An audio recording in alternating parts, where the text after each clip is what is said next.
જામનગર મહાનગરપાલિકાની ચૂંટણીઓ નજીક આવી રહી છે ત્યારે જામનગર કોંગ્રેસમાં મોટો રાજકીય ખળભળાટ મચી ગયો છે। વોર્ડ નંબર 12 ના કોંગ્રેસી મહિલા કોર્પોરેટર જેનમબેન ખફીએ પક્ષના સભ્યપદ તેમજ તમામ હોદ્દાઓ પરથી રાજીનામું ધરી દીધું છે।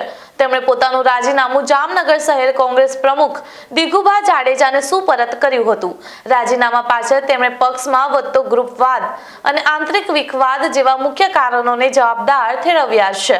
મીડિયા સમક્ષ આ અંગે સ્પષ્ટતા કરતા જેનબબેન ખફીએ આકરા શબ્દોમાં જણાવ્યું હતું કે જામનગરમાં કોંગ્રેસ હવે એક પક્ષ તરીકે નહીં પરંતુ વ્યક્તિગત સ્વાર્થ પર ચાલતો એક જૂથ બની ગયો છે।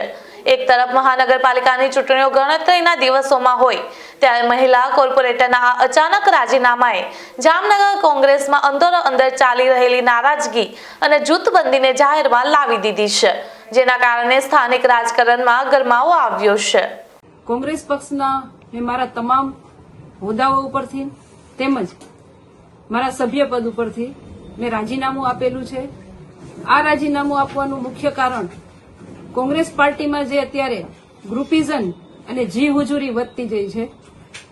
જો તમે કોઈ પણ અત્યારે જે જામનગર આખાને ખ્યાલ જ છે કે એક બે વ્યક્તિઓ સિવાય જામનગરમાં કોંગ્રેસમાં કોઈ કઈ સાંભળવામાં નથી આવતું। જી હુજુરી એટલે કે જી હુજુર એમને કર્યા રાખો તો જ તમે પાર્ટીમાં રહી શકો એવી પરિસ્થિતિ ઉભી થઈ છે। અત્યારે હું પક્ષ માટે હંમેશા સક્ષમ તરીકે મેં હંમેશા મારી તમામ કાર્યો મારી ફરજો અને વફાદારીપૂર્વક મેં અત્યાર સુધી કામ કરેલું છે। મારો પરિવાર અને હું સિદ્ધાંત ધરાવીએ છીએ કે જ્યાં રહીએ ત્યાં વફાદાર રહેવું।